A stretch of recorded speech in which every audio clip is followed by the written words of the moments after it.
Hello guys, welcome back to another Liverpool video. You can see today, got my new shirt on. I have had it for a little while, but said I'd wear it in this one for you guys with the Champions badges on the side. Trent Alexander-Arnold 66 on the back. And yeah, it's really grown on me, this shirt. Really like it a lot. Early signs when it first got leaked, I wasn't too sure. But yeah, I think it's one of the nicest shirts we've had, and you know, with it being Nike as well, it just gives it that little bit extra, doesn't it? That little bit more quality feel to it, and a bit more style with the cut. So yeah, really enjoy it, like wearing it, and yeah, that's my new shirt. But moving on to the video, guys. Obviously I haven't done one for the last 2 games, so going all the way back to the first match was the Liverpool-Wolves game, which was our first one on Amazon Prime this time around. I quite like Amazon Prime. I did a couple of videos on this this time last year about obviously a kind of a Netflix Amazon Prime kind of setup of football for the Premier League, and we've got 1 or 2 games here and there, and a couple of full match days as well. So when you're actually going to have the option, when there's going to be 4 or 5 games on at once, and you can choose which one you watch by paying a subscription. So it's £5.99 for 1 month. So I've got it for this month, and you get loads and loads of games. There's 3 Liverpool games, so working out about £2 each for a Liverpool match, which is fine. Obviously, compared to BT Sport and Sky Sports box office being £15 a game, which was outrageous, this is much more affordable. And yeah, I'm more than happy to do it. They've got build up to the game. They've got decent commentary on there. Clive Tilsley did Liverpool Wolves, which was really good. I enjoy listening to him. And yeah, it's just well presented. I like the Amazon Prime aspect of it. With Sky, once COVID's kind of gone away, Sky Sports is going to revert back to, this weekend it's West Brom Brighton, and tomorrow we've got Man United Sheffield United, and okay, there might be 1 or 2 games that pop up that you're interested in, but by and large there's maybe 10 games a season where your team isn't on TV. And for me, all I really want to watch is Liverpool games. So having an option to sign up to a streaming service where you can pay for all of them and have the option to watch whichever one you want whenever you want to for £5.99 a month, happy days in my opinion. So fingers crossed that will come through. But the game itself, 4-0. Wow, I was not expecting that. Obviously Diogo Jota playing against his old side, and yeah, Jimenez out injured, which is a shame. He had a fractured skull from the Arsenal game, so we wish him all the best to get better very soon. But Salah got us on our way. Ball over the top, Cody chested it, and yeah, Salah got in between him and the goalkeeper, and a good finish really, a little poke in there to set us on our way. Second half, Gini Wijnaldum on the counter-attack, ran through, everyone backed off him, curled it, absolute pearl into the top corner, which was a fantastic finish with a little Van Dijk celebration. It was good to see Van Dijk back in the stands. It's the first sort of public time we've seen him back in Anfield since his injury. Few pictures on the Facebooks from training and stuff like that and rehab, but it's good to see him back, and fingers crossed he'll be back to his best very soon. So that was 2-0. We then had a third from a corner. Salah crossed it in from the right hand side with his left foot, and Matip, sort of pretty much in the middle of the goal, headed it straight in from about 1 yard for 3-0, which was great. It's really good to see Matip get a run of games again, not have any injury problems, and him and Fabinho look really solid going forward. I mean, all right, we've lost Van Dijk, we've lost Gomez, but Matip and Fabinho is pretty strong, and title winning potential, I think. So if we're going to lose players, yes, it's a massive shame. Gomez not so much, because the other 3 are probably as good as him. The other 2, sorry, but obviously Van Dijk is a massive blow, and not just defensive wise, but his goals. So if Matip can pop up with the odd header goal, absolutely great. It's going to see us through. The 4th goal, which was my lad Trent, come back after his injury layoff. Great ball from the right hand side, came on for Nico Williams, who also had quite a good game. It looked like Mane had scored it at the back post, but it was actually Semedo who'd slid in and put it in his own net. So yeah, 4-0, great day at the office. Return to top of the league, or joint top with Spurs, who we play soon, I believe, in our next Amazon Prime game, which is on a Wednesday night, I believe, 16th, something like that. So we'll do another video closer to that time. But yeah, 4-0 win, a massive boost, and the fans were back, which was brilliant. Not all of them, but we had 2,000 fans in the Kop singing "You'll Never Walk Alone," and it just shows you the difference it makes, because the celebrations for the goal, I'd missed that feeling so much of hearing that natural crowd, fans singing and cheering and enjoying the game. And you could tell in the players' faces they enjoyed it too. You know, it was gives them that extra 1-2% every tackle, every shot, you know, every run. They're doing it for somebody, and the fans are cheering them in all the way. And just get 3 goals in the Kop just showed you they're back to sucking the ball into that goal. So yeah, fingers crossed we can keep that going. And now we've got COVID vaccines. Fingers crossed that can soon become, you know, as safe as it can be. 4,000, 6,000, and potentially up to full capacity again. Maybe by the end of the season or into next year, it would be brilliant. Next season, I mean. So that was that. Trent's back, fans back, Van Dijk update, Amazon Prime, Liverpool 4, Wolves 0. And then, yeah, we had the Champions League, didn't we? Which was, let me find, we drew 1-1 with Midtjylland, it was a bit of a funny game. It's one of them where we've already come top, they've already come bottom.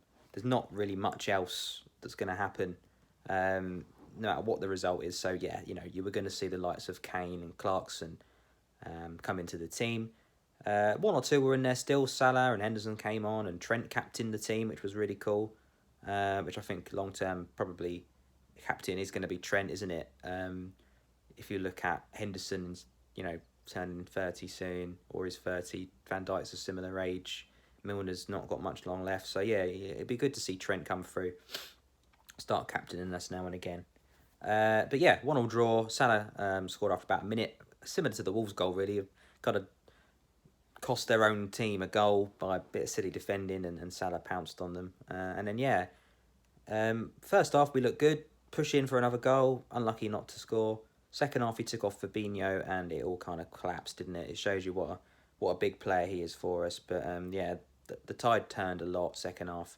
A lot of youngsters out there with a lot of inexperience. Billy Cometio came on for his debut. He's only 18, one of the Red Men's favourite players. But Keller had a good game, made some good saves, but did give away a penalty, which obviously was the 1-1 equaliser for Midtjylland. We did actually score a goal that should have counted to win the game. Robertson played it back to Henderson in the second half, crossed it in. Mane headed it down off of the Midtjylland player's arm into Minamino, who finished messily but in. And then they judged it, first of all, to be offside when it wasn't, and they checked that it wasn't. But then they got the handball wrong, and they thought it hit Mane's hand when it didn't, and disallowed it for handball when it was a Midtjylland handball. So it should either have stood or been a penalty to Liverpool, but in the end it was neither. So a bit disappointing. You know, it's one of them again. We've had it before this season. We'll have it again this season where it's cost us games, cost us points. Everton, Brighton. But yeah, if it's going to happen, it's in a game where it makes no difference, does it? So never mind. We go again.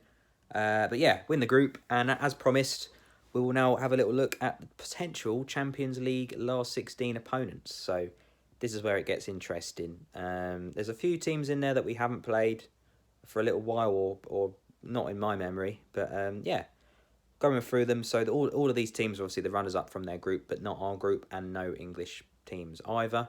However, all the English teams won their group anyway, so we couldn't have got a runner-up from England anyway. Man United looked like they were going to go through, but unfortunately didn't for them.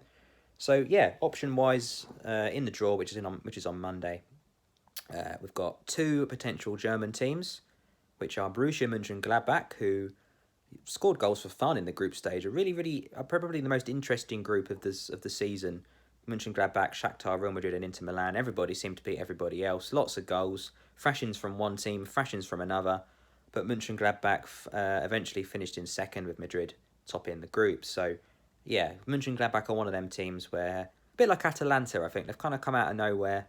They've got some good players, they've got some good young players, Thuram and Pli. But yeah, not much experience in Champions League knockout stages. So, potentially a good draw, I would suggest, to get them. By all means, not a poor side, but over 2 legs, you'd expect us to have too much for them. The other team from Germany is a team everybody knows, Red Bull Leipzig. Yeah, they got to the semi-finals last season. They knocked out Atletico, who knocked us out. They lost Timo Werner. They got some good players, Upamecano, Poulsen, Hadara. They got some good young kind of energetic players in that team. Obviously, they beat Man United to go through just. But again, I don't think Leipzig are a top side, you know. You look at Germany, you think Dortmund, and you think Bayern. So to get the kind of 3rd and 4th German teams in the last 16. Again, I would take that. Leipzig are probably one of the stronger teams based on previous seasons and previous how you know where they've reached in last season's competition. But again, I wouldn't be disappointed with a Leipzig or a Borussia Mönchengladbach draw. Yeah. Other than that, we've got one team from Portugal who we've played before, Porto, who we always seem to get in the knockout stages, and we always seem to batter them. Don't know too much about Porto. Every time they get a decent player, they tend to sell them on. Alex Telles was the latest one to Man United. So again, Porto, yep, bring them on all day long. You would expect us to go through in that one. An Italian team, Lazio. Not a team that's been in the Champions League for a while. Definitely not in the knockout stages. And yeah, not a team we've played that I can remember for a long, long time. Potentially when I was a lot younger. But you got Immobile up front. You've got Milinkovic, Savic. So they got some good players. I believe Lucas Leiva still plays for them as well. So that'll be interesting. But yeah, again, they're a good side. I think we probably have too much for them over two legs. Obviously from Rome, we've played Roma back in 2018 when we beat them 5-2 at home and just about sneaked through away as well. So yeah, again, Lazio I think would be a positive draw, and again we could look at winning ourselves. So the three remaining options are all from Spain. Sevilla are one of the options. So again, Europa League kings, came second in the group with Chelsea. Chelsea battered them, I think, 4-0 away in the last group match. Whether or not Sevilla kind of just accepted that they were going to go through anyway and rested some players, or really that was the fight for the top of the group. So I would have thought they would have played a fairly strong team. Giroud scoring all four, so that doesn't fill me with too much fear that Sevilla battered on their own patch by Chelsea 4-0, with Chelsea playing one or two backup players as well. So Sevilla would be a good draw. Atletico Madrid, our nemesis from last year. Personally, I'd love to get Atletico Madrid. I really don't care. I really want them. Simeone, I'm really not a fan of how he's a great manager, don't get me wrong, but the way he kind of does things, it's annoying when you're against him, put it that way. They've got some good players, got a good team. Oblak in goal, Sal Koke, they got some good players. They're a good team. They're probably the second or the first, probably the best team currently on form in this pot. So, really you want to avoid them, but if you want to win the Champions League, you got to beat everybody. Look at who the teams we've beaten on our way to the trophy: Bayern Munich and Barcelona on the way to finals. Sorry, Madrid. We beat them all, so I'm not frightened of them. But as long as we have Alisson in goal and not Adrian, I'd be pretty confident that we could get some revenge there. And the glamour tie, if you like, the last one is Barcelona, who lost 3-0 at home to Juventus on the last game of the group. Ronaldo versus Messi. Possibly the last time those two take to a pitch together, which was a bit of an end of an era, wasn't it? But yeah, Barcelona, strange one. Obviously, we've battered them. We've battered a better Barcelona than this. They're not what they were under Koeman. They're really struggling. They just lost to Cadiz at the weekend before. In the league, they're kind of mid-table at the moment. Really struggling for any kind of form. So again, I wouldn't be scared. It would be a great draw, Liverpool Barcelona. But yeah, realistically, you want to avoid the big boys, but in my opinion, bring them all on. So yeah, they're the teams we could get. Let me know in the comments who you would like us to get. And yeah, we'll see. You will see who everybody kind of wants to have. So yeah, Monday at 11 is the draw. I'll do some reaction on the draw as well. And we'll see what happens. I might even try and do a live stream if I can, so we'll see what happens there. Obviously, going back to the video and subject-wise, weekend, we've got Fulham away. One of them games where it's got to be 3 points, isn't it? You'd expect a pretty strong team. I don't know if Alisson's back yet. He's quite tight-lipped on injuries. They just kind of pop up in the lineup when you have no update of them whatsoever. So, like last time Alisson came back out the blue, and we're like, oh, Alisson's back. Okay, great. So, maybe he'll give Kelleher another game, or maybe Alisson will be back. I don't know, because we've got Tottenham the week after. So, potentially, Alisson's not going to have much to do against Fulham away, you'd hope. So, does he need to get him a game before the Spurs game? I think so. So, I would like to see Alisson in goal for Fulham. Trent's back, so you think he'd start. Robertson would start. Fabinho and Matip to start at the back, which is pretty solid. Midfield, Hendo, Wijnaldum, you'd expect to see. Curtis Jones probably as well. I know Keita started against Midtjylland, but I think Jones will be back in. He's been playing quite well in the league. Unless he goes with a 4-2-3-1 and has Henderson and Wijnaldum sitting and plays the big four up top, that's potentially an option. So one of those two lineups, I think it will be Jones or Jota, but everybody else will be the usuals. Firmino, Mane, Salah. So yeah, you'd hope we can get our goal difference up again because it's not bad. Obviously, Fulham have shipped a lot of goals. Liverpool beat Wolves 4-0, so obviously we let 7 in against Villa. But if we can try and get 3 or 4 goals against Fulham, we're clawing back the goal difference, which is why we're second at the moment to Spurs. They've got a much better goal difference than we have, so it's like an extra point come the end of the season, isn't it? We've lost leagues on 1 point. Man United have lost Premier League titles on goal difference, so everything counts. So for me, we need to blitz Fulham, and then you got the glamour tie. Potentially, if Spurs win and we win, we'll both be joint top for that Wednesday, the 16th of December game on Amazon Prime. Liverpool at home to Spurs. Always a great game between those two. Whether or not Mourinho will try and strangle the game and neutralise Trent and Robertson by playing a back 5 or even a back 6, maybe with 2 left backs and 2 right backs and sit in on the counter for Kane and Son. That's what I'm expecting. He's ruined a lot of Liverpool Man United games in the same way in the past. So we'll see what happens, but we're in a good bit of form at the minute. Injuries are slightly coming back. Chamberlain's back in training. Keita's back playing. So yeah, I hope we carry on and get the win at Fulham, get the win against Spurs. We've then got Palace away, who are up and down. They smashed West Brom 5-1, but then they'll lose a game you'd expect them to do well in. And then we've got West Brom at home. So Fulham, Palace and West Brom, you'd think 9 points. Spurs at home you'd expect to win. A draw's not the end of the world.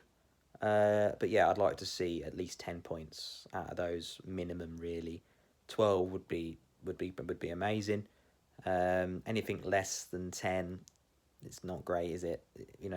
Back in the day, that kind of point hauls from those kind of games would be fine. But you look at how perfect you have to be now to win the Premier League, especially that year when Liverpool, Man City both got high 90s. So every game counts and you need to go on a run, especially this time of year when the games come in thick and fast, just to kind of spread yourself out a bit from the chasing pack, and hopefully we can knock Spurs back down a bit as well, which would be good.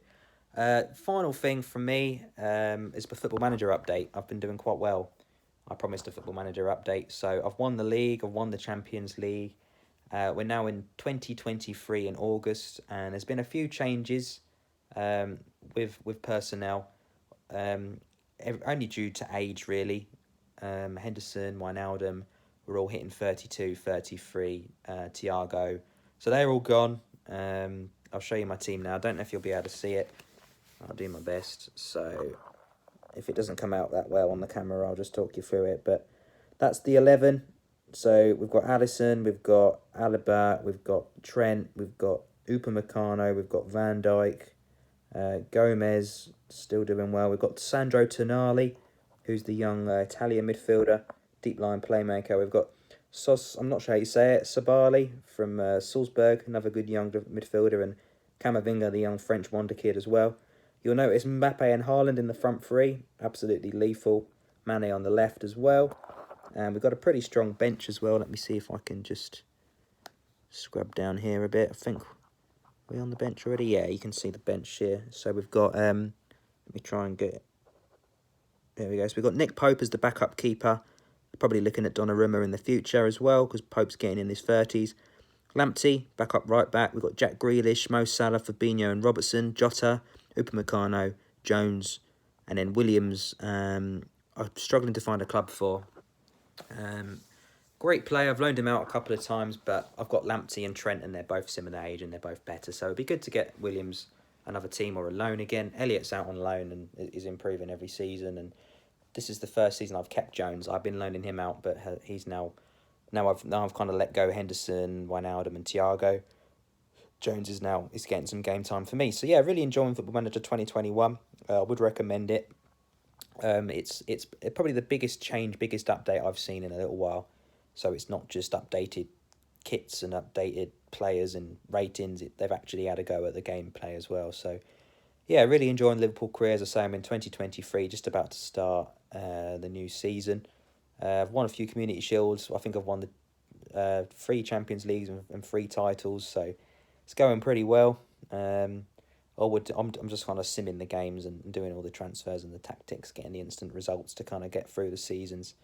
Watch the odd game here or there, but it takes a long time if you watch every game to get through. So yeah, I just quite like seeing Liverpool in the future. You know, who we could bring in, who gets to what age, who needs replacing next. I got Alaba on a free transfer, so it's always worth checking every January who's available to approach to sign, whose contract's coming up at the end of that season. But yeah, really enjoying it and trying to improve on the stadium and the training facilities as well, a bit like real life, trying to expand Anfield and improve the training like we did with Kirkby. So yeah, really enjoying Football Manager. Other than that, obviously we've got Fulham at the weekend, which I've mentioned, and then we've got Spurs. So I'll probably do a game, another video around then if I can do a live stream during the Champions League draw on Monday. I will as well, so I'll do my best. We'll talk about the Fulham game and we'll watch the draw live and we'll have live reaction as well, which I think will be really fun. I've never done a live video before, so we'll see how that goes. I'll do my best, and I'll see you then. Take care, guys. Have a great weekend.